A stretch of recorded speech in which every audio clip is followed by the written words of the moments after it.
Pero sa totoo lang, turning passion into a business, hindi namang ganun kadali. Wala kang tinatawag na entrepreneurial mindset. Videos that will make you wealthy and debt-free. Ano ba ang passion mo sa buhay? Kumanta? Mag-gaming? Magluto? O kumain? Alam nyo ba that you can turn your passion into profit? Paano? If you're interested, you got to watch this video. Hi there, this is Chinkitan, your pambansang wealth coach. Thank you very much for tuning in this channel. Ay, naku, super excited po ako sa araw na ito. Bakit? Marami pong mga successful entrepreneurs ang sinundan ko po at nakita ko po, one of their secrets is by turning their passion, kung ano yung gusto nila, kagalingan po nila at pinagkakakitaan po nila. Pero sa totoo lang, turning passion into a business, hindi namang ganun kadali. Lalo na kung artist ka, creative ka, wala kang tinatawag na entrepreneurial mindset. Kaya sa videos na ito, i-share ko po sa inyo ang tools and strategies kung paano nyo matuturn ang inyong passion into a monetization or profitable business. Okay, mga friendship, let us start. The other night, may nagpunta po na couple dito na mga songers. Oo, songers, hindi singers. Si Asel Bisa, at the same time si Barbie. O, si Barbie na singer. And then, nung nag-uusap po kami, na sinabi nga nila, alam mo, magaling kami talaga sa arts, na kaya naming gumawa ng kanta, kaya namin talaga kumanta, pero hindi namin kaya magnegosyo. Hindi namin matranslate yung ginagawa namin. Ang kumikita parati, ang record label, tapos kami naman, hindi naman kami kumikita since na mas malaki kesa sa kanila. At ito pong i-share ko po sa inyo ay kung ano yung sinare ko rin po sa kanila. So, kumuha kayo ng ballpen at papel para maggamit nyo at kumita kayo. Number 1, okay, syempre, dapat identify mo ang iyong passion and core competence. Saan ka ba talaga magaling? O, doon tayo mag-umpisa. Kasi minsan, may passion ka nga, di ba? Pero hindi tugma ang passion mo sa galing mo. O, may passion kang kumanta, pero tuwing kumakanta ka medyo, wala ka sa tono, sintonado. Hello, good evening. So, alamin muna natin ang iyong strength. Start identifying things that you are good at, and not only that you are good at, you turn your strength into your passion. So, like for example, ang strength ko talaga is good look.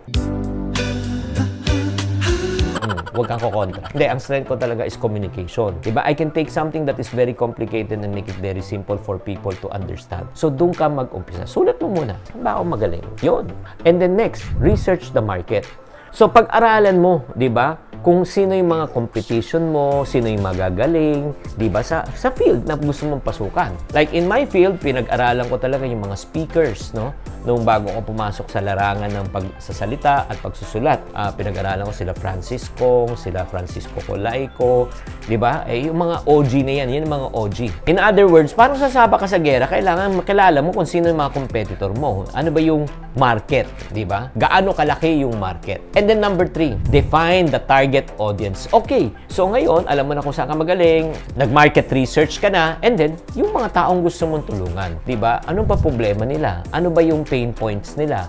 Ano ba yung solusyon na pwede mong i-offer? Like for example, ikaw naman, kung mahilig ka magluto, di ba? Mahilig kang kumain. So, ano yung target market mo? Mahilig nga kumain. Anong problem nila? Hindi makahanap ng magandang pagkain o masarap na pagkain. Madalas, mahal. You want to offer affordable at the same time, masarap na, mura pa. O, yun. Yan ang solusyon mo. Number 4. Right now, since meron ka ng concept, create a business plan. Pag pinag-usapan po natin ang business plan, siyempre mag-umpisa tayo sa business name, business concept, and then after that, the vision, the mission, the tagline, at marami pang iba. Siyempre, yung kita, profit margin, at later, baka sinasabi nyo, Nako, Chinky, napaka-complicated niyan, ha? ay nako, huwag kayong mag-alala. Later on the video, papakita ko po sa may cheat sheet po ko. Gagawin nyo, fill in the blanks na lang para makompleto nyo. I-remind ko kayo later. Okay, pero bago tayo, ika nga magpatuloy, babatiin muna natin siyempre si user KK3MZ, Marilu Bato 3997 at si Caroline May 7273. Ba't ganun? Panay numbers ang ano.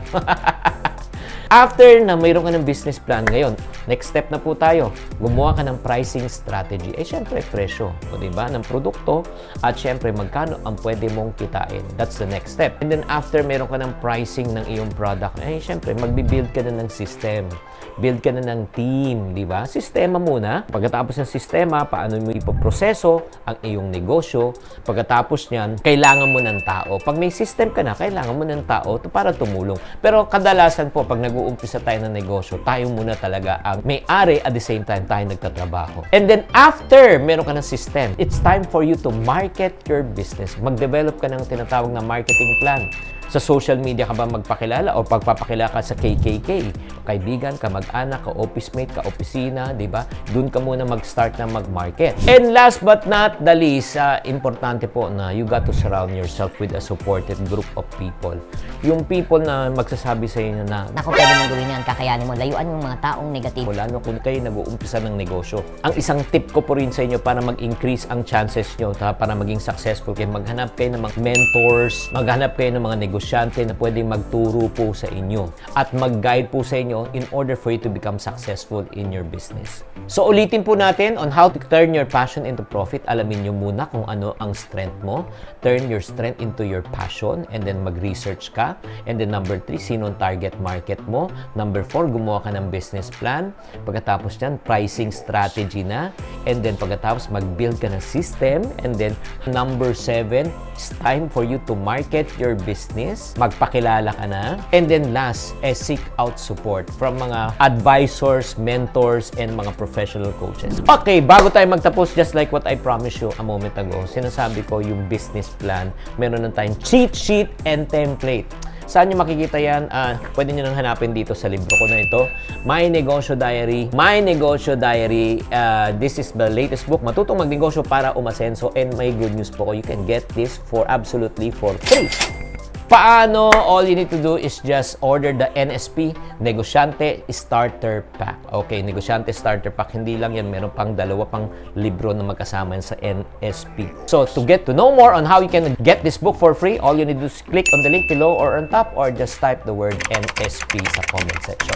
Maraming salamat po for tuning in. Thank you very much. And I hope sana naman itong guide na ito na ginawa ko po, no? Step by step, ulit-ulitin nyo lang para ma-process nyo. So right now, you can turn your passion into profit. Tatandaan, ang pagyaman po ay napag-aaralan. This Chinkitan saying to every problem, there's always a solution.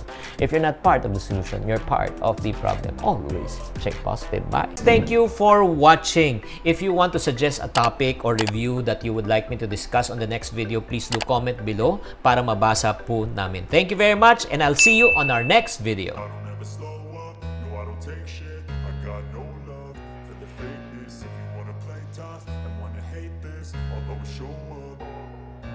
I don't ever slow up, no I don't take shit. I got no love for the fakeness. If you wanna play tough and wanna hate this, I'll always show up and make a statement. I don't ever slow up, no I don't take shit. I got no love for the fakeness. If you wanna play tough and wanna hate this, I'll always show up